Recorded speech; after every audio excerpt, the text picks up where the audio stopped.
Hey, it's Conrad Thompson. Thanks for checking out the podcast here on YouTube.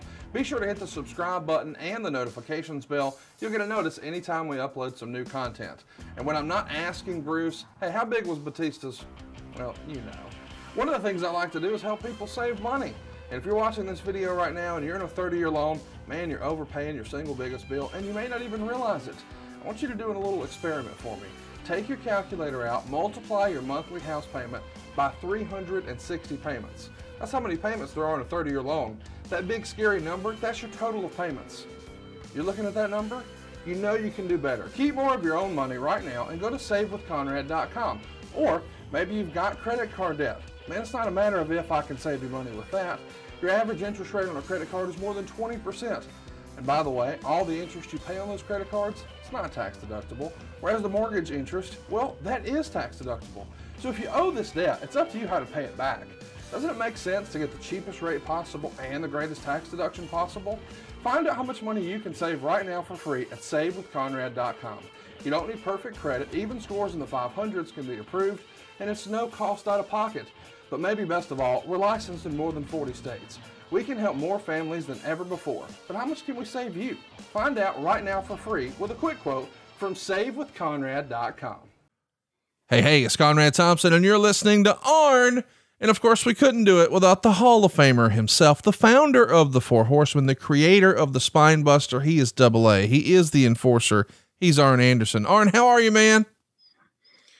Let me absorb what you just said. Am I all that stuff? You're all that and a bag of chips, as they say. Then I should be awesome, which I am. I'm so excited to be here with you. We just finished up last week talking about 1984 and things they are changing. You've kicked all the roommates out. You're looking for a little more private time. You found the love of your life. You're not quite married yet, but boy, you got eyes on Mrs. Lunde, as she's known these days. But now we're going to jump back into wrestling, talk all about 1985. Your first match of the year, at least in Birmingham, is beating Pork Chop Cash by DQ on January 3rd. And then on January 7th, you're back working with Mr. Olympia. And I think this is going to be your last time with him for a little while. It goes to a draw though. So there's no real resolution. We talked last week about how sometimes the cage match is the blow off match. But you guys at this point have had a stretcher match and a tape fist match and a mask versus loser leaves match. And now we're just doing a draw. And I guess that's really what you're looking for. You want to keep everybody strong and keep the train on the tracks, right? Absolutely. And just one side note before we get there, just to let you know where the frame of mind was, Erin let me know that she wanted a dog. Okay. So she went up to Bruton, Alabama. I know all about Bruton. And there was a lady there that had a litter of Cocker Spaniels, and we got our first baby. We named Sammy. He was with us 12 years, and a beautiful Cocker Spaniel, just a member of the family. So I am already starting to change from being a single guy to a man with a family. My goodness. We're not married yet, but that's the idea. How big is the dog? Sammy got up to being about, I would say about 30 pounds, but his coat was so long. That breed of Cocker Spaniel, he was like golden and white, and he was just beautiful. He got groomed. We got him groomed once a week. Every week he would get a bath, and he's just a beautiful dog and the sweetest dog. More to come about him later, but after Barrett's born. But started throwing him in because he was a big part of our family for a long time. Man, that's awesome. I'm glad to hear that. Dog person. I'm a dog person. Yep, I know. That's why I knew you would appreciate that. I got the Spice Girls over here. So we got a 14-man battle royal going down a week later on January 14th, 1985. This 14-man battle royal, of course, includes yourself, but a bunch of other guys: Austin Idol, Bill Ash, Bob Armstrong, Jimmy Golden, Johnny Rich, Lord Humongous, Mr. Olympia, Pat Rose, Pork Chop Cash, Randy Rose, Scott Armstrong, Steve Armstrong, and the Assassin. Now, we've explained a lot about a lot of these guys, but a couple of names we haven't touched on or spent a lot of time on. Randy Rose, and I think he's maybe one of the more forgotten talents in professional wrestling, and that's probably a shame. 6'2", 240 pounds, out of Nashville, Tennessee. And he has a little footnote. I believe he is perhaps one of the original members of the Midnight Express. Is that right? Not a bad pedigree, is it? Nope. And this was prior to obviously Bobby and Dennis and Cornette being a unit. But him and Dennis were partners, and Norvell Austin was the third guy. Back in 1980 is when that all happened, but it is interesting to see him pop up here. And the other name that I wanted to mention in the list, well, I guess there's two. One is Bill Ash, which I have to admit is not somebody I was very familiar with. A Carthage, Missouri guy, 5'10", 220 pounds. What do you remember about Bill Ash, who I believe also wrestled as Billy Ash or Rebel? Do you not know what he was in his other life? I do not. Conrad. To be a student of the business, you need to make a note on this and put a star by it. Okay. He was the bootmaker for all the boys for years. I had no idea. Okay. I thought that the only bootmaker I remember hearing a lot about was Clifford Macias. This was prior to him, and Clifford was the high dollar guy. I got you. Bill Ash made boots, nice boots, very good boots for the average guy. But for years, he was the bootmaker coming in. It's like K&H made the wrestling tights for the guys, and that's just who you went with. That's when guys were making normal money. Now, once the money went up, of course, they could afford to pay more for the boots and the tights and all that stuff, have seamstresses making their stuff. But Bill Ash was the bootmaker and a very good worker too, as well. And then last, but certainly not least, a name that a lot of folks have heard of, but maybe don't understand what his impact was in different territories. Mr. Austin Idol. What can you tell us about working with Austin or spending any time with him? Idol was a guy that was in control of his own destiny, and me learning the business at this point in my career, I could still see that he came in and out. He was another guy that fell in love with Pensacola and bought a home there and stayed there. That was his base for a long, long time, but he kind of called his own shots. And when he would come in, he had a full setup of merchandise, which we've talked about, that was his, that he could sell, before the show, during intermission. And I imagine, later during the show, he was a real hustler and looked great promo, good physique, was a veteran, had been in the business, a couple of different gimmicks, Iron Mike McCord. And, I feel strongly that saving money is important. If it's not something we worry about now, boy, we are really going to worry about it later. And I want to help you get out of debt faster and do it with cheaper monthly payments. I'm talking to you if you're in a 30-year loan. Now is the time to take years off of your loan. We're routinely helping our listeners cut 5, 10, even 15 years off their loan. And you can do this without perfect credit, with no money out of pocket. You've just got to start at savewithconrad.com. I think he was in one of the plane crashes that tore his feet up. So, his career was in, for the longest time was in jeopardy. So, very storied life for Austin Idol by the time I met him, but he was, really a nice guy, great on the stick, looked good, and was a businessman. And we should mention, who do you think wins this 14-man battle royal? Do you remember? Austin Idol? A fellow named Arn Anderson.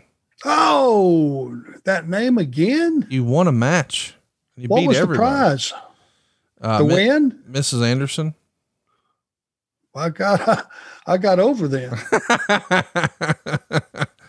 That same day, you're working a tag match. It's you teaming with Jimmy Golden to take on Austin Idol and Mr. Olympia. How was Austin Idol in the ring? let's put it to you this way. He's not going to be a bouncing ball. He enjoyed knocking the heels down. And to be honest with you, it was much easier that way. He would sell, but he wasn't much of a bumper, if I recall, which meant he had been around a while and he picked and chose, you know, when he took his bumps and all that stuff and what kind of bumps he took. But he was so over with the crowd that when he started selling, they would get with him. And he would have like a Hulk Hogan, Hulk up routine, you know, before his comeback and all that stuff. I mean, he had it down. He was he's a good babyface. As a performer, I've heard people say, you know, he was trying to look like Superstar, but he was talking like Michael Hayes. And obviously everybody borrows from somebody. Who do you think Austin Idol's sort of inspirations were? Probably, that's probably close. Billy Graham, obviously with the body. I want to say not Dusty Rhodes, but that charismatic, you know, upbeat. Yeah. That would be a couple of guys that came to mind. And not that he was trying to deliver it like Dusty. It was just that Dusty was upbeat. He knew, you knew he was having a good time. Same thing with Idol. Let's keep it going here and talk about what's next. It's going to be a 4-on-3 handicap match, which is feeling like more and more of a trend here. Arn Anderson, Jimmy Golden, Lord Humongous, and the Assassin all teamed together to beat Austin Idol, Bob Armstrong, and Pork Chop Cash. But then we do something a little different as we get rolling into the month of February. Robert Fuller is going to be in one-on-one action with you. And we haven't spent any time talking about Mr. Fuller. We, a lot of us remember him as Colonel Robert Parker or Tennessee Lee. Obviously that was a different era for him. Talk to us about Robert Fuller, the in-ring performer, as you're working singles action with one of the bosses here.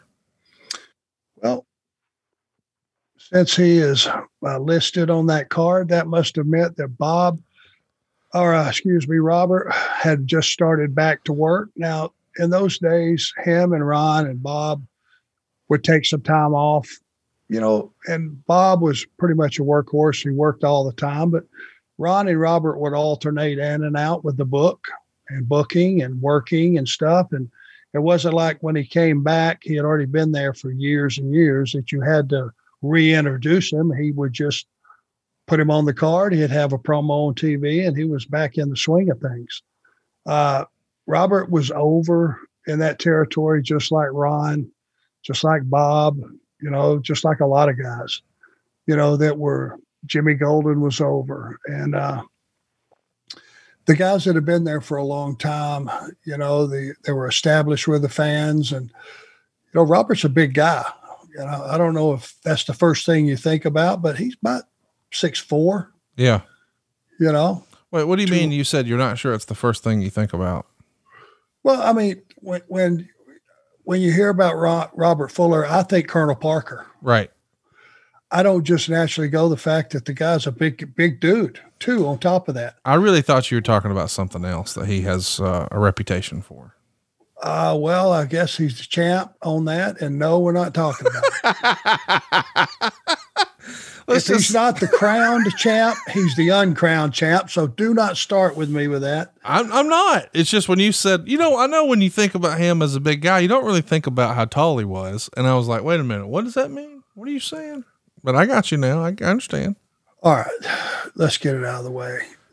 The word on the street is Robert is a human tripod. Okay. I think Bruce Pritchard once told me, Conrad, it had a knee in it. Let's just put it to you this way. When he came up, if he was going to stop and talk to you, he'd put his kickstand down and there you were. I think, yeah, we should probably just move on. I got a bunch of jokes about that, but the deal is, I believe that he is working with you because you're finishing up here in Southeastern Championship Wrestling. You're going to have this match with him on February 18th. And then on February 25th, it's a loser leaves town. Now don't forget, you just had a loser leaves town with Mr. Olympia, and you being the damn heel you were, you refused to leave town. So now maybe the owner of the territory and everybody, maybe they don't know, but they have an idea that hey, he's kind of in charge or he's one of the bosses or whatever. He's going to send your ass packing in a loser leaves town on February 25th. And I know what you're thinking. Well, what's happening? What's happening is Arn is moving to Mid-Atlantic Championship Wrestling. He's going to have his first match at the Mid-Atlantic Championship Wrestling Title Night 85 at the Dorton Arena in Raleigh, North Carolina, or at least that's the first one I can find. And it was March 6th, 1985. But I want you to sort of set the stage for how your journey to North Carolina began. Okay. And you're 100% right on this particular group of loser leave towns. I'm leaving. Yeah. And so I developed a friendship of sorts with Ric Flair over the course of this year and a half. Every time he would come to town, which we've discussed, I would drive him around for the week, which was an honor to drive the world champion, take him to the gym, pick him up, take him to town, bring him back. Next day, start over again. And he had been very generous in the way he viewed my work. He said, kid, you're going to make some money, but I got to get you to Charlotte.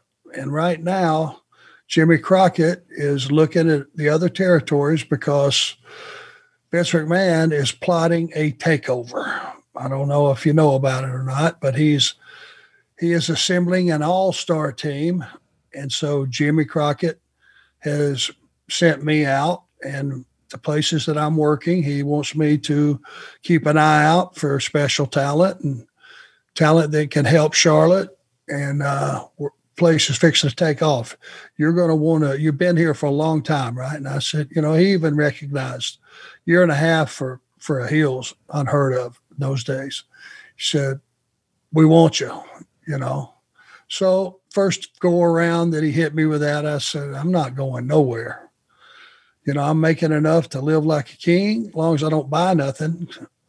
And I'm living on the beach and met a young lady and all those things that entails. And the second go around, he said, you know, you need to go. I can make you some money. And I said, hey, you know, what kind of money you think I could make up there? You know, and he said, well, I don't think, you know, $1,500 a week now wouldn't be something that was out of reach, and it's going to get better. Right now, the territory is just down, but once we get it back going, much, much more, which to me at that point, that was a lot of money. Got to remember what year it was, but that was a rough estimate. So I agreed. We set up a starting date, which I was going to meet with them on March the 5th. So I worked that notice, whatever it was, 2 or 3 weeks. I wanted to make sure that I did everything that I could for, you know, Southeastern, Continental, which whatever you want to call it. Before I left, I wanted to work a notice because in those days I thought I might want to come back sometime. Right. And Bob had told me, hey, yeah, man, go make your money. You know, you're going to make some money. You're going to be a star in this business. You go ahead. You're welcome here anytime. And Ron told me the same thing. And so, you know, I was good. I was leaving the right way. And I worked those matches with Robert all around till the TVs caught up. Back then you were like 2 weeks behind on the TV. So you would have to catch up with the loser leave towns and all that stuff. And I ended up leaving. What was the date of that last match that you had? End of February, February 25th, 1985.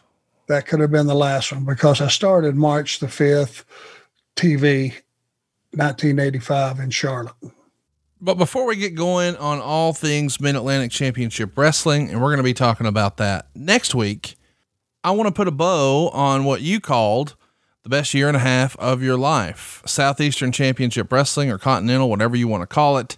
It was very much the fuller territory, and I wanted to do it justice. And we've had such a great time talking about your times there. I mean, my goodness gracious, the famous stories about the pot roast and now the repossessed car, and who could forget Boris and the 21 pieces of chicken, meeting the future Mrs. Lunde, and so much more.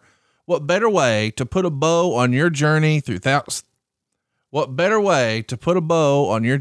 Southeastern Championship Wrestling than to have a very special guest on? That's right. We're making an exception. We're changing the format. We're throwing out the rule book for a very special guest. Ladies and gentlemen, welcome to the program. Our first guest ever in the history of Arn. It's the Tennessee stud, Mr. Ron Fuller. Mr. Fuller, how are you, sir? Oh, I'm great, Conrad. So glad to be on, man, with you guys. We are excited to talk to you. We've had a lot of fun talking about the good old days, the territory days, if you will, of professional wrestling. And we just wrapped up Arn's run in Southeastern Championship Wrestling, but a lot of great stuff happened to him. He got to brush up against the Armstrongs. He got to spend some time with Mr. Olympia and all about Mr. Stubbs. But maybe more importantly, Arn met the love of his life working in your old territory, and we wanted to just celebrate the good old days with you today. Oh, I appreciate it, guys, man. Arn is just a tremendous guy. One of the best, if not the best worker we ever had, that came through and became a star. And I know he got married in Pensacola, and man, and I couldn't be happier for him. It's a pleasure anytime I have an opportunity to talk to Arn. Well, and he feels the same way about you. He talks about you and your entire family in such loving terms. And we've got a lot of younger listeners who really only knew Arn's work in WCW. And of course, they're catching him these days on AEW as the Anderson legacy continues through his son, Brock. But you know all about growing up in a wrestling family. So to set the stage for some of our younger listeners who may not know about the Fullers and the Welches. Well, we go back further than just about anybody. I come from the oldest and the largest wrestling family on the planet. My grandfather, Roy Welch, started in 1924. I've got more than 20 members of my family that either wrestled, or refereed, or promoted. We come from a family of wrestlers, not just wrestlers, but promoters as well. My grandfather started the first Tennessee territory, which at one time was having matches in 12 states across the South.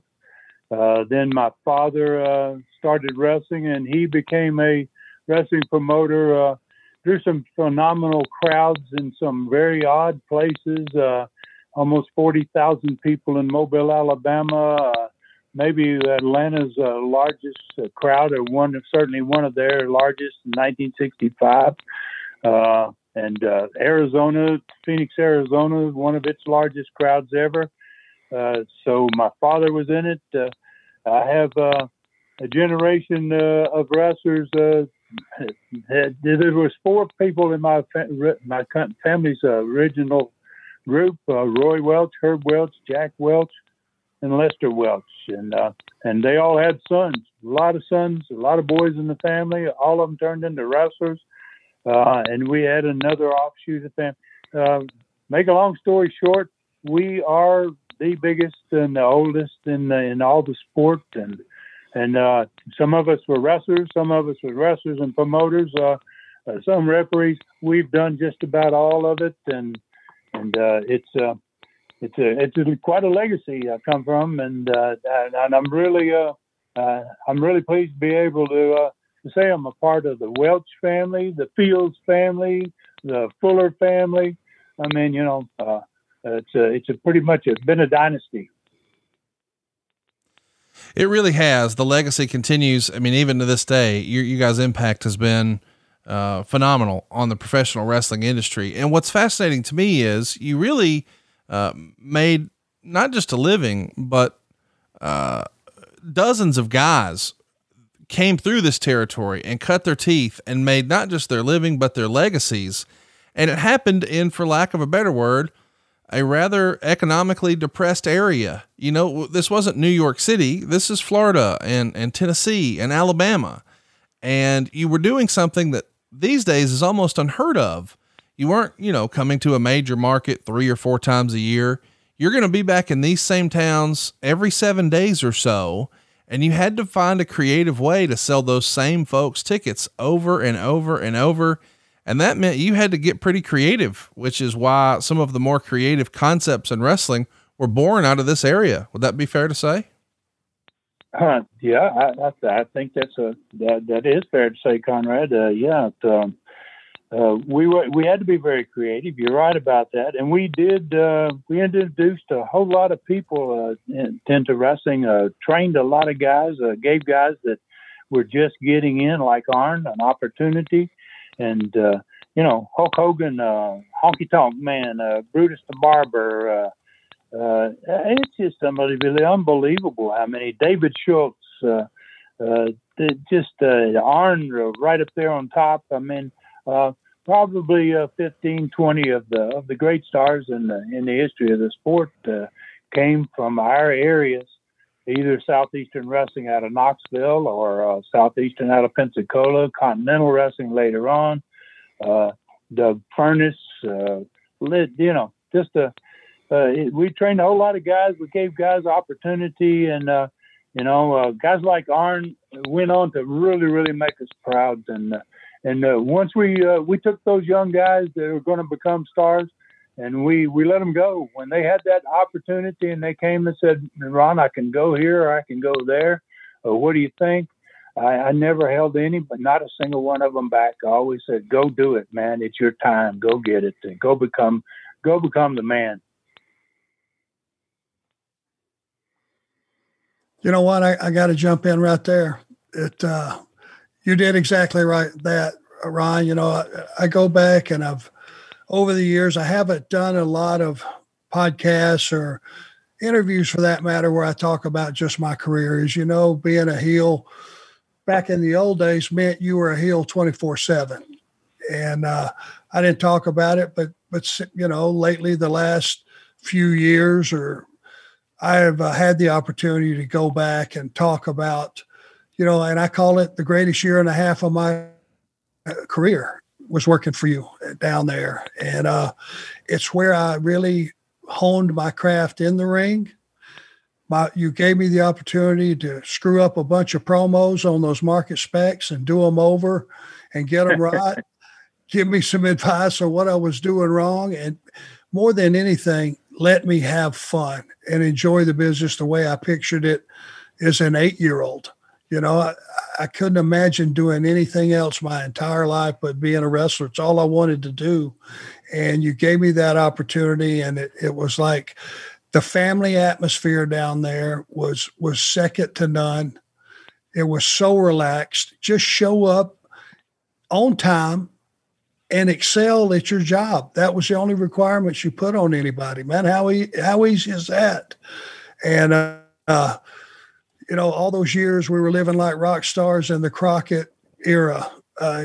People say, well, wasn't that the greatest time ever? No, it wasn't. It was living 8 minutes from the beach, working for the Fullers and the Armstrongs, and getting to go out every night and just have a blast wrestling. And that's the part that I've loved most about this business, is just the wrestling end of it. And I appreciate you letting me cut my teeth and figure out who I was and what I was for that year and a half that I was with you. I will be forever eternally grateful. Well, Arn, you've earned everything that you've got, my man. We knew it right away. And you and I have talked. You have been on some of my studcasts, and you've just your experience with Bob, and the way you came in as a young guy and so humble and just wanting to have opportunity. And right away, Bob and I talked many times on the road, going home after matches and said, Arn Anderson is going to be a huge star. And, and it couldn't happen to a better guy. I mean, it's not just, you weren't just the best in the ring. You were the best out of the ring. You never caused any problems. You did your job, and you did it wonderfully. Thank you, Ron. I appreciate that. It means a lot. Really does. Mr. Fuller, what were you looking for when you're running that territory back in the day, when you're trying to scout new talent or find new guys to put on the card? What were some of the intangibles or little things you were looking for in a guy that you thought, hey, I could make money with him, or I'd like to work with him? Well, I used to like to talk to guys, and Bob did the same thing. We both booked at the same time, and we were in business together for many, many years, Bob Armstrong and I. And Bob liked to talk to guys like I did. You can tell a whole lot about a person if you can spend 5 minutes with them, and just to see what they're all about.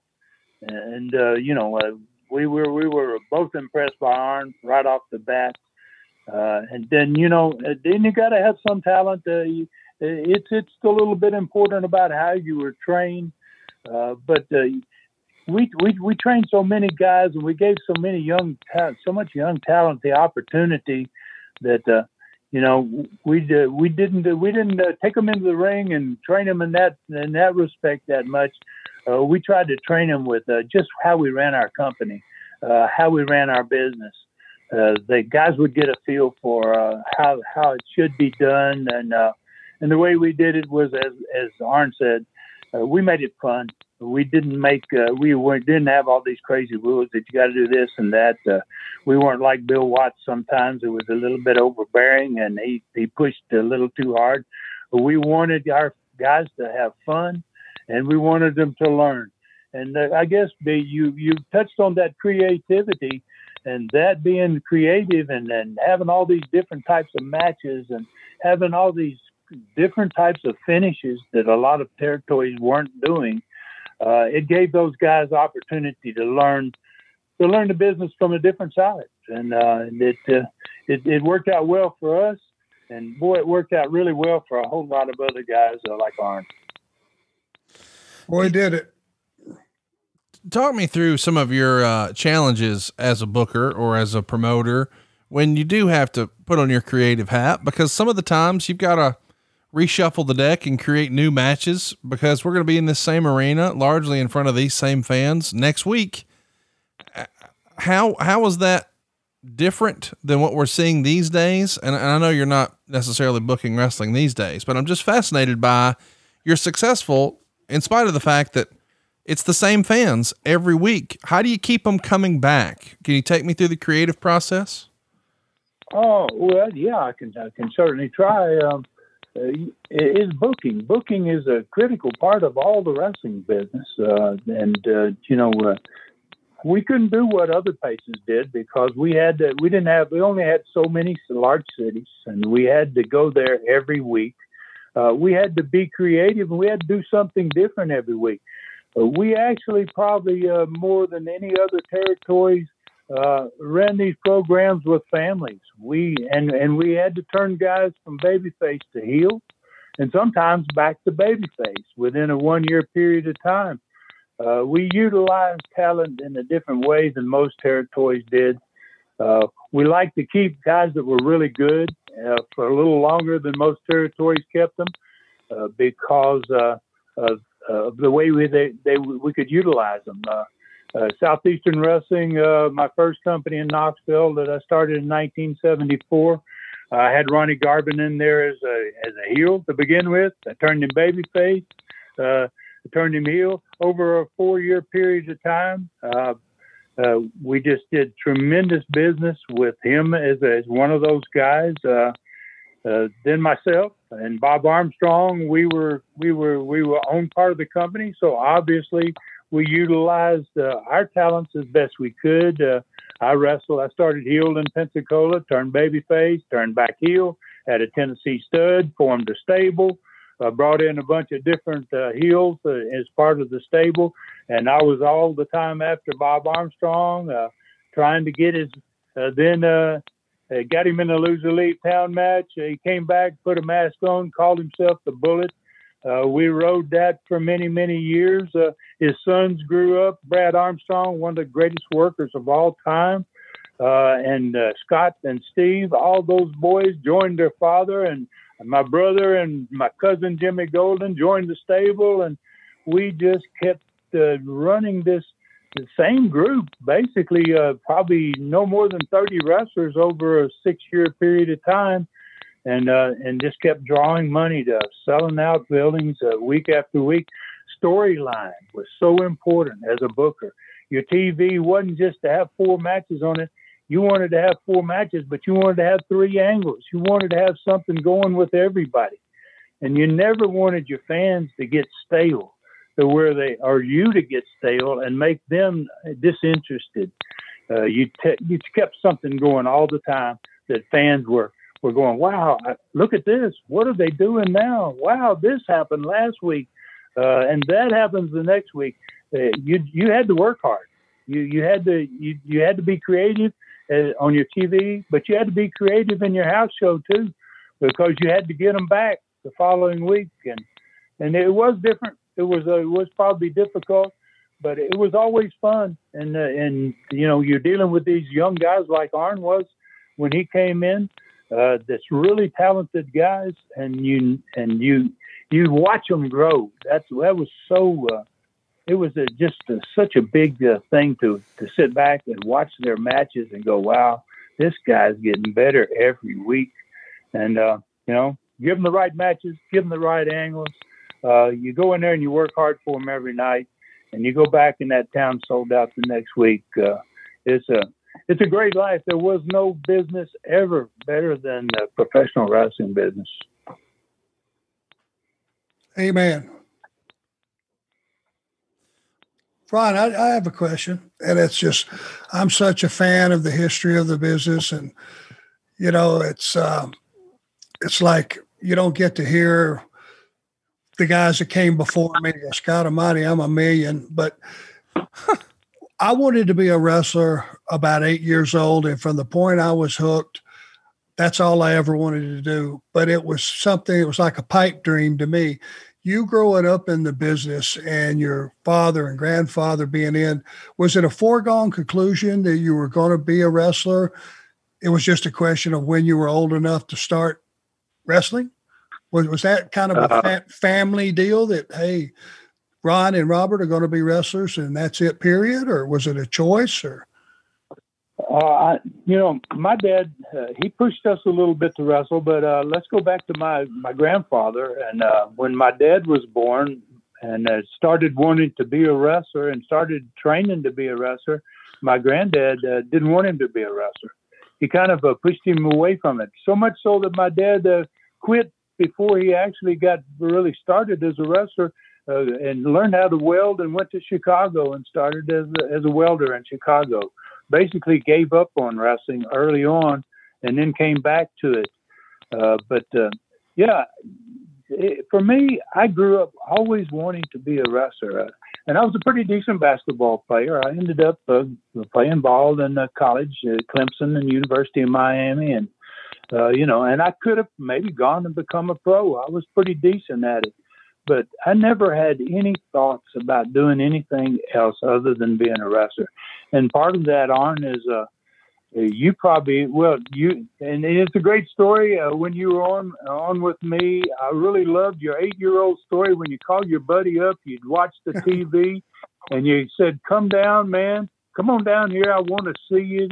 You got to see what's going on. And you went and put a mask on, and you got your rope out, and you hid up on the couch, and when he came in the door, you jumped off on his back and choked him out with you. I mean, I was like that as a heel. I mean, as a young guy, from 5 years. I went to my first wrestling match at 9 days old. I don't remember any of it, but my grandfather Roy and his 2 brothers Herb and Lester all wrestled in the 6-man tag. I was 9 days old first time I went to a wrestling match. And so I grew up watching. And when you grow up watching it night after night, match after match, a star after star, angle after angle, it's in your blood. And I was third generation, so it's really in my blood. And I never ever considered doing anything else other than being a wrestler. Me too. Yeah. It's just, it's when you've done it that long and it's that generational like that, it's not even like you give it a second thought of, hey, this is the family business. How can I fit in? How can I contribute? And I had that same attitude. People ask me all the time, are you disappointed about your career that you were never the world champion or never the top guy in a territory or all that stuff. That was never my wish, to be the world champion or, to be the Hulk Hogan of any particular territory. I just had this thing stuck in the back of my head was I just wanted to be one of the guys that when the other lineup, whether it be I was a heel or a babyface or whatever it was, I wanted that other locker room to be talking to the booker or promoter or whatever and saying, hey, I want to work with that guy. Yeah. That was my aspiration. And I figured the money and everything, if I could achieve that, would come. Yes. And it did for you, Arn. And you certainly earned it. And you're exactly right, man. You just want to be a part of it. You don't, I didn't aspire to become a big time promoter.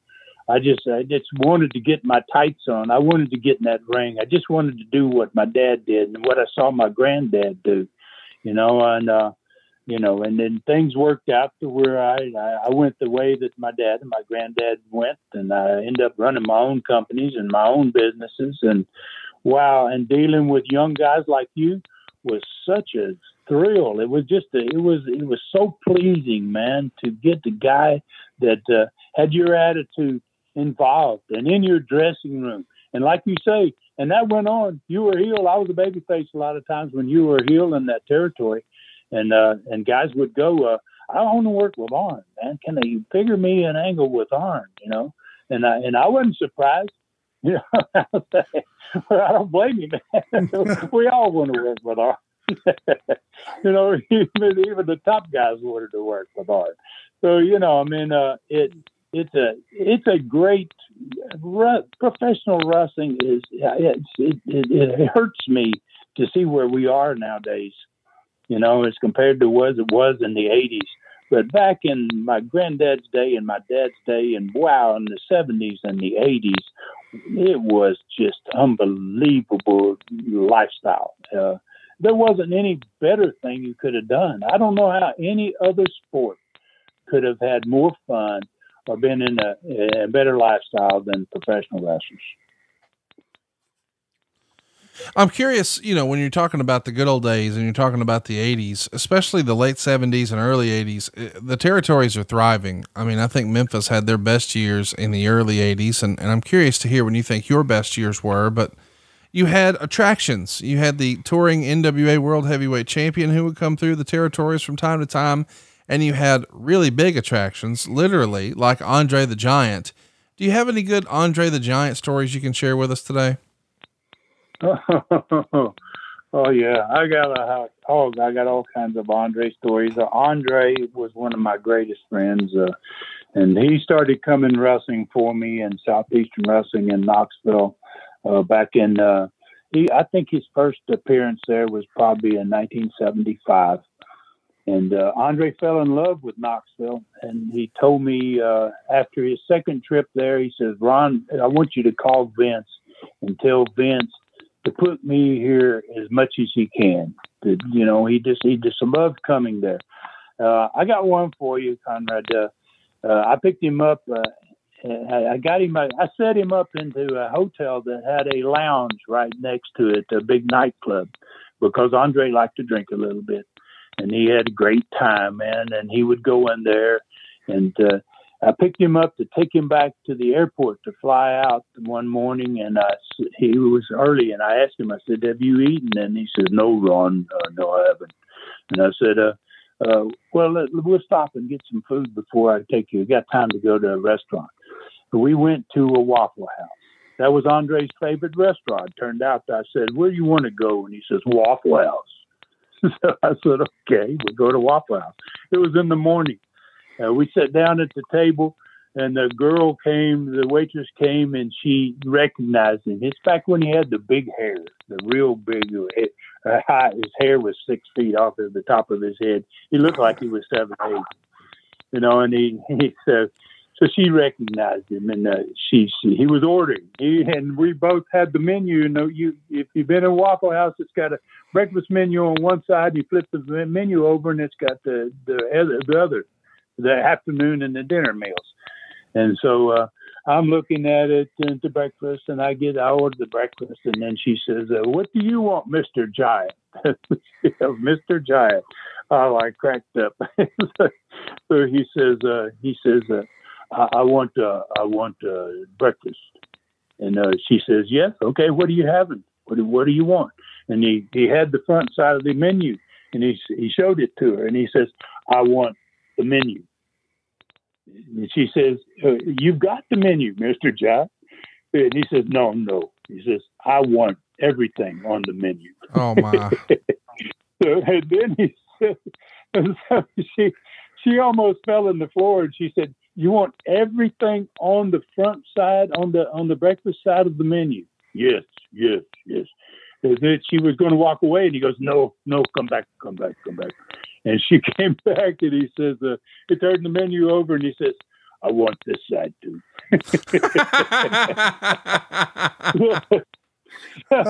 So so she went and told the cook, and and it was just turning lunchtime, just the end of breakfast, and they were about to start to roll over to doing lunches.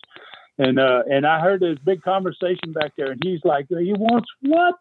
And he wants all of it, both sides. And then they started bringing this food, and we were going to miss the plane. I mean, we sat there. Andre just kept eating, and they would bring one course, and then they would take the plates away, and they bring another. Finally, I finished my breakfast, and I just kind of backed off and let them fill the table. And then they'd take the table away, and they'd fill the table. And it was like, oh, my gosh. Well, people were lined up. They were watching from outside the windows for them to bring the food. So Andre was a real trip, man, a crazy, crazy dude to be around, and a whole lot of fun. Andre had a great sense of humor. And a lot of people probably don't realize that about him, but I made a lot of trips with him, and he was such fun to be around. I'm fascinated by old Andre stories, and obviously Arn's career has been synonymous with Ric Flair and the Four Horsemen, and he's probably the last NWA touring world champion. I'm sure you got a Ric Flair story in your back pocket you can share with us today, don't you? I got two of them. Right to jump out right away, man. One of them has to do with Arn. As a matter of fact, Rick would come in, and he would stay a week in Southeastern in Pensacola, and then Continental too. And when he came, Arn would take him around. I think I went to Arn originally and said, I need somebody to carry Rick around. And Arn was like, wow, Arn really wanted to learn everything he could about the business. And he jumped on it. He was like, are you serious, Ron? You want me to take Ric Flair? I said, I want you to take him every town and every place. Take him out after the matches. I want you to to be there for Rick. And he was just like, oh, gosh, man, it was a big honor for him. Anyway, we're wrestling in Tuscaloosa, Alabama, and it's a six-man tag. It's me and Bob Armstrong and my brother against Arn and Jerry Stubbs and Ric Flair.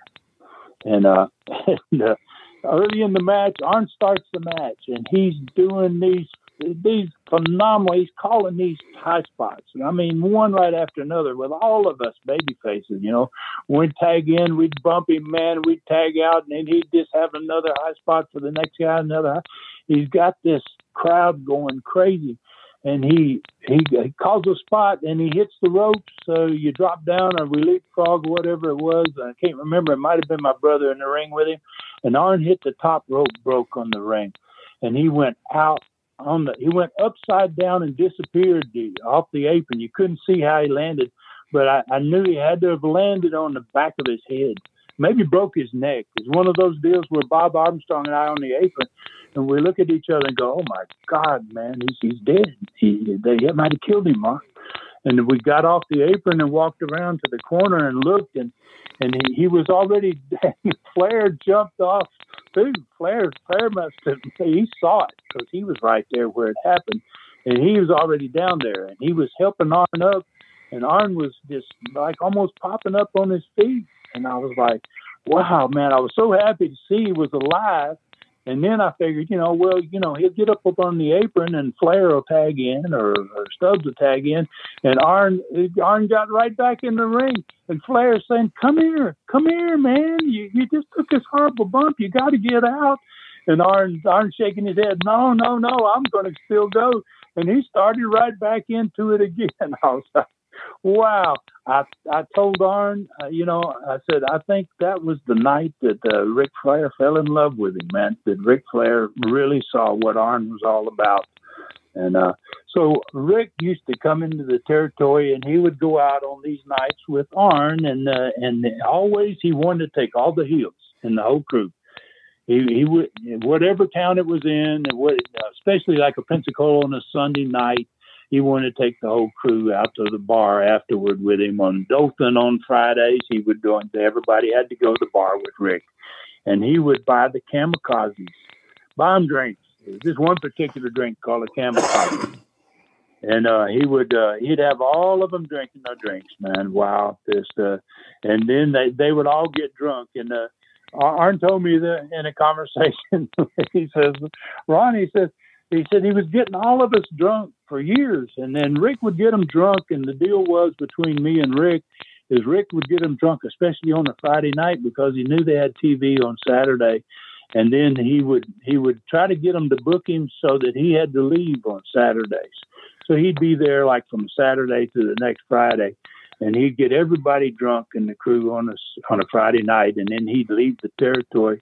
And I'd get the TV, and he knew what time we was doing TV.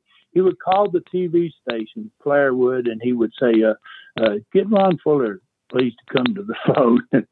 And I'm having a deal with them, and they're all laying on the ring, man. We're cutting interviews. There's nobody in the studio but just the cameraman. And they're laying on the floor and all in the ring and hanging off the sides of chairs, and they're all dead, right? And he would get me on the phone. Flair would get me on the phone, and he would start laughing. He would go, "Hey, Ron, how do they live?" Go, oh, Rick, you son of a gun, man. You've done it to him again. I said, you got to start leaving the territory on a Sunday, man, than for Saturday. So that I got to change your schedule, man. But Flair was a tremendous, great worker. I mean, he and I had one of the greatest matches I ever had in 1982 in Mobile, Alabama. And Bob Armstrong was a baby face. I was a baby face. And Bob and I had wrestled the week before in the finals of the tournament to see who's going to wrestle Flair. And I beat Bob. And then Bob came on TV with me after that match was over. We showed the match between me and Bob. And then he said, Ron, I want you to do me a favor. I want you to, will you allow me to referee? He says, I think you're going to be the world champion. You're going to beat Ric Flair next week, and I just want to be in the ring in some form. And that's the only place I can do that is be a referee. I just want to be there to count him out, Ron, when you win that big belt, that type of deal. And I go, oh, God, Bobby, you're serious, man. I'd be honored, man. Unbelievable. And he turned on me that night. And Rick and I are in the dressing room with Bob, and we're talking about the finish. And I'd already thought about what I wanted to do. And we started into the finish. And about halfway through the finish, it was going to be really, really hot. We're in the big building in Mobile that held 15,000. It was packed. And he says, I get halfway through, and Rick goes to me. He says, Ron, whoa. He goes, you're going to get us killed. And I said, oh, no, Rick, no. The cops are great here. And I started making all these excuses. But Rick was so real. He was like, oh. And then he just kept walking the rest of the night, the matches. He just was walking the hallways before we went to the ring. He just kept shaking his head like, oh, God, we're not going to make it through this. And so, Rick was a tremendous athlete, a great guy, and we're still friends, talk quite a bit. A footnote to that, Ron. People don't understand this, but the greatest feeling in the world is to do something like that and the fans to beat the shit out of you all the way to the locker room because they're so mad. And even better is the next week, once that aired and got on TV, they would beat you up trying to get to the ring for your match. You knew you had done something special and it had worked. It was immediate. Yeah. Oh, man. And you're right. You know, and having healed a lot like you, Arn, you know, geez, it was fun. It was almost fun to make them mad, to get them as mad as you possibly could. You know, and I've been in the riots. I've had them cut me. I've been cut. I got cut in the ring. You know, hitting the head with a chair from behind, the same riot. And I've been in all kinds of riots. And, you know, when you get to the dressing room and you're still in one piece, it's kind of funny. I mean, I found myself sometimes laughing about it. And did you grab that mark? And I saw you throw him through the bleachers into the wall. He went through the bleachers and didn't touch nothing to hit the wall. I mean, it was just things like that just it made the sport totally unique to any other sport. Mr. Fuller, I'm curious about, you know, the territory system and how it worked in regards to guys coming in and knowing how long they were going to be there, sort of when they started. You know, we've often heard the phrase, well, you should rent, don't buy. But Arn tells us, well, it's not like you didn't know what was coming.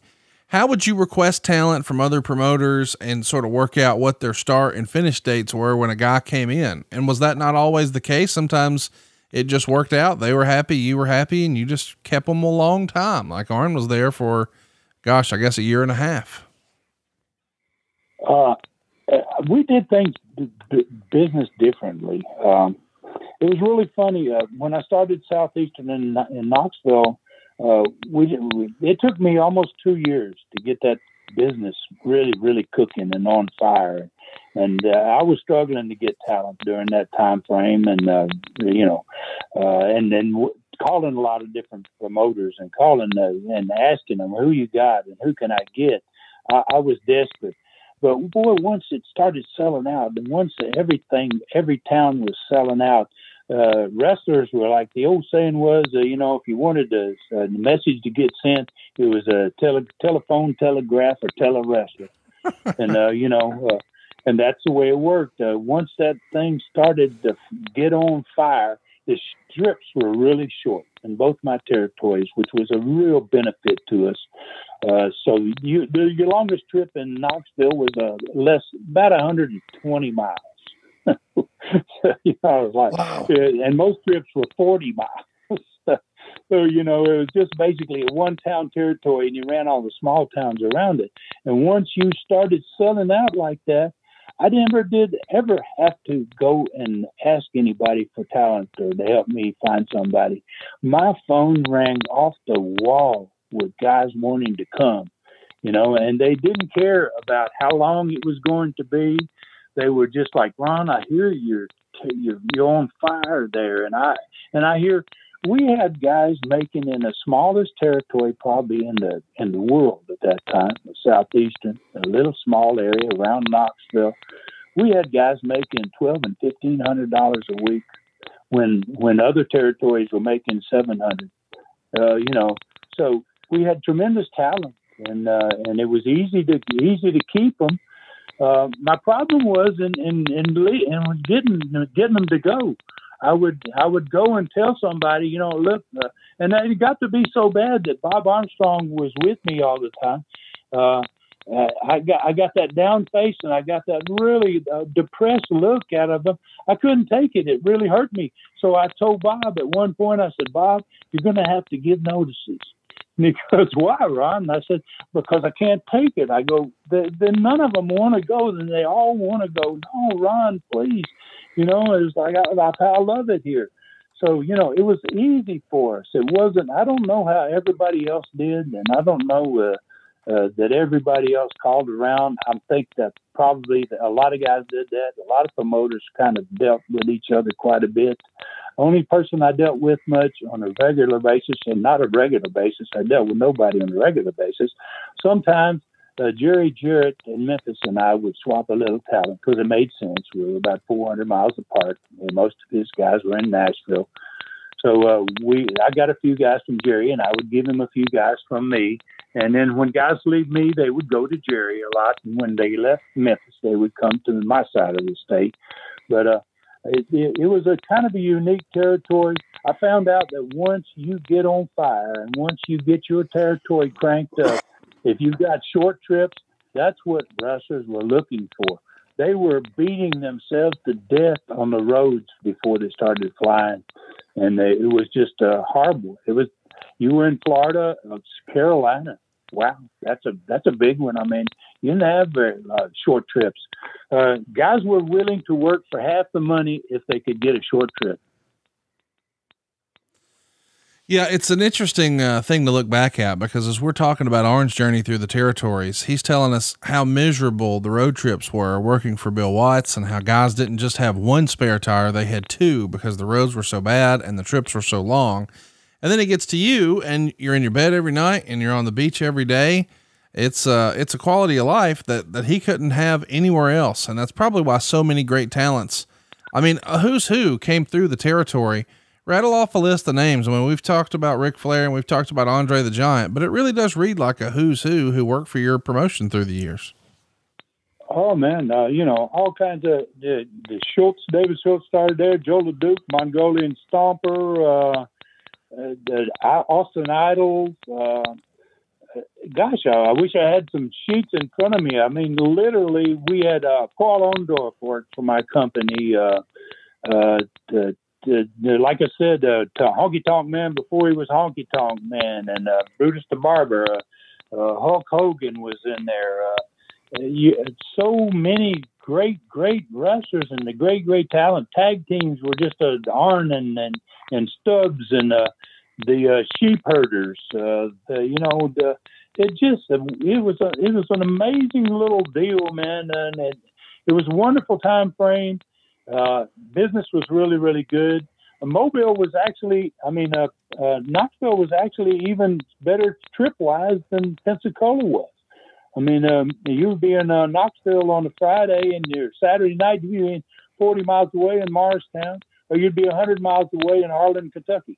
Harlan, Kentucky had a population of 3,000. When you went into the city, there was a sign on the road that said population 3,000. We'd have 3,000 in the gym. We'd have the whole city is in the gym. You know, I mean, it's like we'd be drawing $10,000-$15,000 on $3 a ticket in Harlan, Kentucky. You know, it's just amazing, man. And the trips were just absolutely phenomenally short, and guys didn't want to leave. You had a hard time when you gave the notice, and boy, and they would wait. I would have a list of 10 big time names on my list waiting to come, and I'm just waiting to figure out who am I going to send out. And as you said earlier, as we talked about, we didn't switch out talent a whole lot. We kept guys for a long time, and we just switched angles. We did a lot of angles. We did a lot of creativity, and we created something for everybody. We had sometimes have 14 guys in the crew, and 10 of them would be in angles. 5 matches, we'd have 7 matches, and 5 matches got hot angles in them. And but you had to do it because, as you said, we weren't in those big cities, and we were going to be back there next week, and we just had to keep that creativity going. The one thing that really was so critical, Ron, and it's, you've seen the evolution of the business, and I've really been right in the middle of it, but the ability to work is what made that possible. Guys could perform, and it would be, okay, we're just going to change your outlook. You're going to go from being a heel to a baby face. But the ability to go out and perform and work and make that new frame of mind, if you want to put it that way, possible for the fans, You had to come behind it, and you had to be able to work in those days. There was only a spot for maybe one gimmick baby face and maybe one gimmick heel on a crew, and the rest of the guys could work their ass off.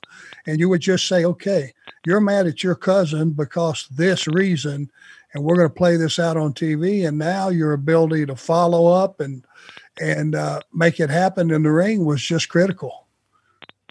Yeah, it was like having interchangeable parts. You know, I mean, you could just, you knew that the engine's going to run good. You just got to put this guy over here, and you got to put that guy over there.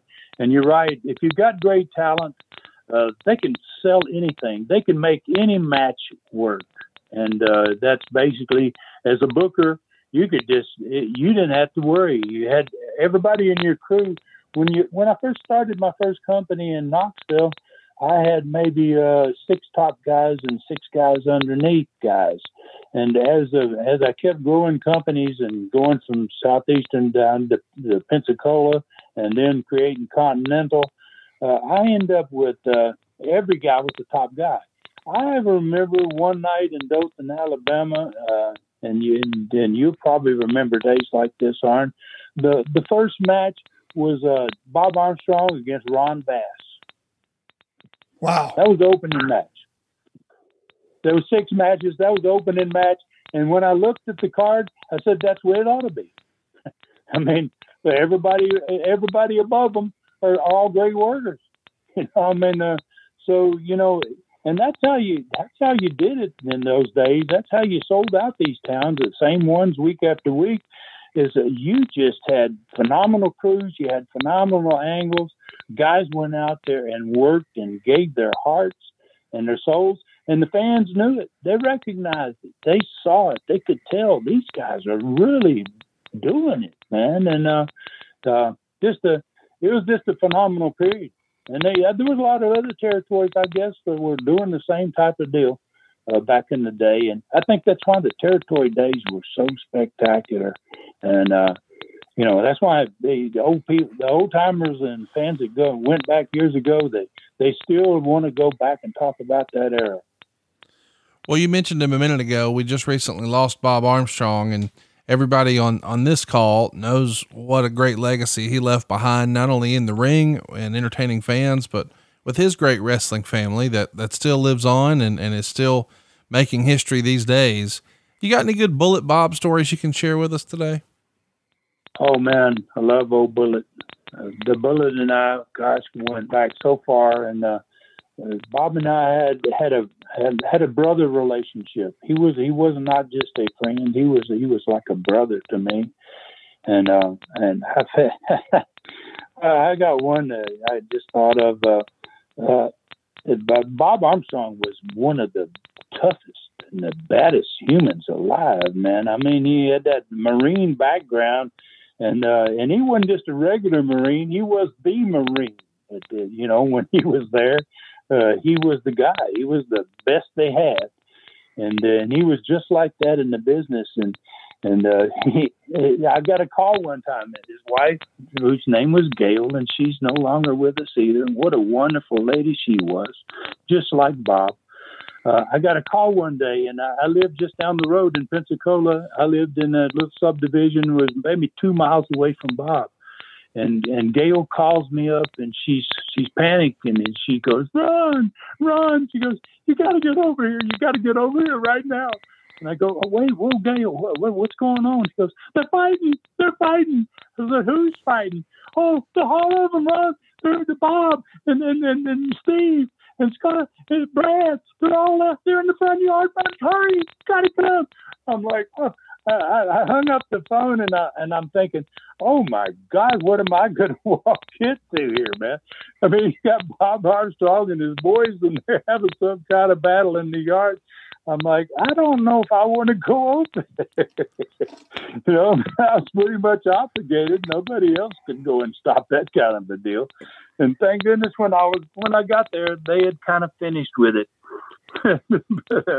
Oh boy! And then Bob and I went back in his bedroom, and we had a long conversation. And you know, he had a lot of testosterone-filled young guys that, were really hitting the weights big time. They had all this energy. They had needed the release, and wow, it's just that family though. They were so phenomenal. I mean, Bob Armstrong was just, he's the epitome of what a man should be about. Period. Not just in the ring, but in every aspect of his life. He raised 4 boys that were just all gentlemen. And his wife did a lot of that raising. She deserves a great deal of credit for it, because every wrestler has a wife at home that handles the kids, and that is a job in itself. And especially when you got those boys about that age, what a phenomenal family they were. And Bob was just a tremendous. One other one, Bob used to smoke cigarettes, and we had a Cadillac tournament in Knoxville in 1976, and we gave away a pink Cadillac, a 4-door pink Cadillac, to the winner, and Bob Armstrong won the Cadillac. And just as the type of angles we were doing, Conrad, in this championship match, we drove the Cadillac into the Coliseum. Coliseum was packed, as always. And we drove the Cadillac in. We set it where everybody in the building could see it. And it sat there during the entire match. And then that night, the winner was going to go over and get the car and drive it out of the Coliseum. And there was Ronnie Garvin against Bob Armstrong for the pink Cadillac. And when Bob Armstrong won the car, Garvin rolled out of the ring, and Armstrong was still down selling, and Garvin went straight over to the Cadillac. Now, everybody in the building's watching him, what's he going to do, what nobody had any idea. And they had those steel stanchions that had the little velvet cords that you snapped onto them that was around the Cadillac to keep the fans from getting too close to it. And Ronnie Garvin goes over there, and he takes one of those steel stanchions. He pulls the cords off of it, and he drives that steel stanchion through the front windshield, that brand new Cadillac. Wow.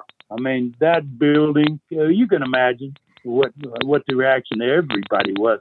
And then what Bob's reaction was when he, 2 minutes later, and then Garvin goes on to the dressing room, he comes to see his car, and there's the big steel stanchion through the windshield. So he's driving that car one night. We're coming back from some Kentucky or someplace, and he's smoking a cigarette. A lot of people didn't know that Bob liked to smoke cigarettes sometimes. And we're driving on the freeway there, Interstate 75. Bob's probably driving in this pink Cadillac. We're probably doing 80 miles an hour. We're coming into the suburbs of Knoxville. And we're in the fast lane, and we come over a hill, because there's mountains and hills there in the Knoxville area. And we come over the top of this hill, and about seemed like 30 yards in front of us is an old guy in a truck driving 20 miles an hour. And Bob's got his cigarette. He's just about to take a puff, and we top the hill, and I see the car, and he sees him too at the same time. And I go, Bob, like, oh my God, you're never going to be able to avoid hitting this guy. And he just, he takes the cigarette, puts it in his mouth, and as he's putting it in the mouth, he whips around the car. He just grabs the steering wheel, goes around in the other lane, and right back into the express lane, and then blew his smoke out the window. So cool. Genius, man. I thought we were going to die right there, and he never missed a puff on the cigarette. Bob was a hell of a guy. I miss him greatly. Another guy we've talked a lot about here on the show as we're sort of chronicling Arn's trip through your territory is Jerry Stubbs, and how influential he was to Arn's career, and how well thought of he was by the fans and the promoters. But he was more of a territory guy and never really got much of a platform on a more national stage. What can you tell us about Mr. Stubbs and what made him so special? Jerry Stubbs is a hard-working guy, and he was dedicated to his business. Jerry Stubbs is another one of those guys. I couldn't come up with a name that came from Southeastern. And we started him in Knoxville, probably 1977. He started coming in and working TVs.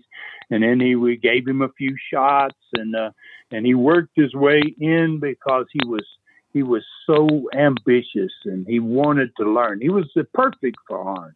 Him and Arn were so alike in so many ways, I thought. And to team them up was just a natural. I mean, when I figured out Arn where he was headed, and Jerry already was there. He had been into the business for a while, and Jerry liked Arn. We all liked Arn. Jerry in particular, he says, "Gosh, Ron, I love that Arn. He's a great guy." And me and Bob riding down the road and said, "We need to put Arn and Jerry together." And that was, wow. It wasn't just a great thing for Arn, and it wasn't a great thing for Jerry. It was the great thing for the territory, because those guys were just dynamite together. And Jerry was a tremendously hard worker. Jerry took his body and in a 1 year period of time, absolutely, he changed it so much so that Bob Armstrong went to him and talked to him, and he said, "Jerry," he goes, "you look like," he's trying to figure the name. I heard the conversation. He says, "You look like one of those guys in the Olympia contest." And right there, Jerry goes, "Wow." He goes, "Bob, you think so?" And Bob says, "Yeah." He goes, "You just look at you, man. You've just changed everything about your body." And he said, Jerry says, "I've been thinking about wearing a mask. And Bob says, "Mr. Olympia. That's what you need to be, Mr. Olympia." And Jerry Stubbs became Mr. Olympia probably within the next 2 weeks after that, and worked a big program. They worked together, those two guys, Arn and Jerry, for a long, long time, and then split up, and then had the big war between them. And what great matches those were. Jerry's a great guy. He went on to, he came to us as a policeman, and once he retired, he went back and became a policeman again, and he's still working. And just outside of Atlanta in the police force, does some little bit of work for him. Obviously, he's not a cop in the everyday duty anymore, but and a great individual, great guy. Wow, a role model for young Arn. I could kind of see that when we put them together. I said, this is going to be really, really good for Arn. Jerry's just perfect for him to copy what he sees in the ring and everywhere else with Jerry. And Arn didn't need a whole lot of that. Arn he had his act together, and it wasn't just his stuff in the ring. He had his life in hand, and he knew where he wanted to go, and he didn't need much of a role model. He became the role model. We've had a lot of discussion about your territory, and we just recently touched on when Arn finished up and when all the chips were down and it was time for Arn to move on to Mid-Atlantic Championship Wrestling. He's going to take on Robert Fuller in a loser leaves town match. I bet you know a thing or two about him. What can you tell us about that loser leaves town match and the way Arn gave notice, and how unfortunately his run with you guys is going to wind down as he's looking to try the Carolina territory next? Well, Rob was lucky in a way, because he got to work with one of the great workers of all time, man, in that loser leave town match. And I'm sure Rob felt the same way. I never discussed that with him, but that's the way it happened to be booked that way. And Arn, I think Arn came to me and told me that he had gotten the call, and geez, man, I was thrilled for him. You hate to lose a great talent like Arn. You may never get another talent like Arn, when you lose somebody like that. But I always felt like, I realized and I recognized that we didn't have the monster territories that other places had, and that we weren't ever going to be able to pay guys what they could make in New York and other places. Carolina is a good example. And so I remember, I think I told Arn, geez, Arn, it's your time, man. You got it. You're going to be a star. You're going to do great. I never once even considered saying, Arn, no, don't do it. Don't go. Because that wouldn't have been fair to Arn. And, he had given everything he could when he worked for us. He'd done everything he could to get himself over. And, I'd have been very selfish to say to anything to him about, oh, well, think about it, Arn, and would you like to stay a little longer? It was his time, and I recognized that. And, it's really odd. In the wrestling, when you are becoming good and you're becoming a star, you reach a point where it's your time. And when that time is there, you need to make the proper move to push your future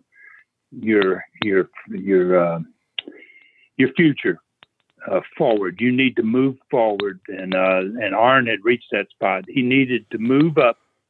He needed to wrestle the best there was. He needed to make the big money. He deserved it, and by golly, man, he tore him up. He went up there and he did the same thing he did in Southeastern. He ripped them up there, man, and he did everywhere he went. He just kept doing it, and it's just Arn. You're a very, very rare individual in the sport, and I don't think I'm probably the only person sitting here as a promoter that recognized that or a wrestler. Let my family save your family some cash. You don't need perfect credit. You don't need money out of your pocket, but we will save you money. It's not a matter if, it's a matter of how much. SaveWithConrad.com. All of them. I never hear bad things of any kind about Arn, and that's a good thing to say in wrestling because it's not the easiest of businesses to make everybody happy in, but Arn sure did a job of it. Thank you, Ron. I appreciate that very much. Let me just say this, and it's something that I don't know if you remember, but I'm certain that you do. Conversation went down almost exactly like you said it did. I came to you and I said, Ric Flair is wanting to book me. I know I've been here a long time. What do you think? You said, yeah, your time is, you ought to go. And I said, can I come back? I remember clearly saying, can I come back? And you said, yeah, you come back anytime. And the real nail in it, and if you know the business, you'll understand this completely. On your last time out of a territory, if you were leaving and you hadn't handled your business the right way or whatever the deal was, you always were a week behind on paychecks. So that you were gone for a week before you got your final check. You were already somewhere else. And there was an opportunity there for a promoter to screw you. I mean, what are you going to do? Get your car and drive back down there and go see the guy? You gave me my last check, the largest check I'd ever had in the business, leaving. And I never forgot that. And I said, he is such a smart guy. He wants to leave a good taste in my mouth, for coming back sometime. And you didn't say anything about it. It was nothing different, business as usual. But I just looked at it and went, wow, what a great thing. Never forget stuff like that. Well, man, I appreciate that, Arn. You deserved it. And, I always felt like, we developed a lot of great talent. And, I wish I had written out a list here, if I'd thought I was going to have that question. A lot of tremendous guys that went on to have fabulous futures in wrestling. And I always felt like when they left that I felt proud. I felt like, we've had a hand here in developing this guy. And I would never take his money. I would never have shorted anybody on the way out. I always wished everybody that was leaving that I knew was headed to stardom, a success, man. Go get it. Go make a big name for yourself. And, it was, I'd have been a fool like you said, in a way that is a smart way to do it. I don't think guys that, and I know a lot of territories had that rap that, you're going to get screwed on your last check. But, wow, I'd have been a fool to do it because, like you say, you leave that door open because you never know. It was a strange sport. You thought you'd never see this guy again. He'll never come back, and by golly, sooner or later, bam! All of a sudden, you get that call, and so it was the way to do business, and you darn sure deserved the money that you got, every check, not just that check, but all the checks that you got, and luckily we were doing real good business, and we were able to write some pretty good checks for wrestlers, and guys really came in there and enjoyed working for us because we were in party parts of the country. You either was on the beach or you lived in the mountains, and they had some of the most beautiful lakes in the Knoxville area that are in the world, man. And we were extremely lucky. We were a small business most of the time, but we were in a good location. We had great wrestlers. We tried to treat them good. We drove our fans absolutely wild with crazy angles and things that they never ever dreamed they'd see, and it was all a great experience.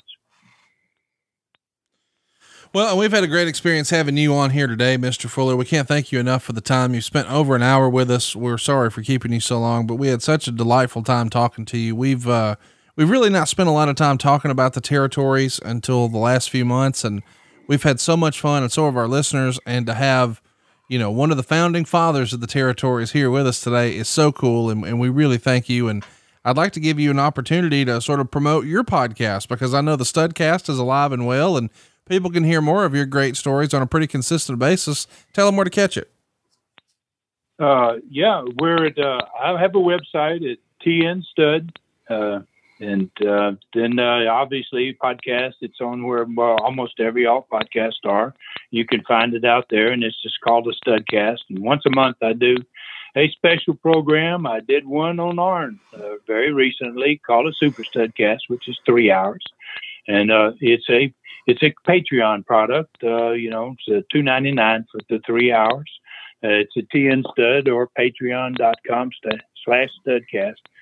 And so, and I've been doing the Studcast. My Studcast is 200 episodes. We're over 200 episodes. And, I enjoy it, Conrad, because I get an opportunity to talk wrestling in the old school days. And wow, there's so much demand out there, it seems like to me, for old school, from old school fans and for old school history.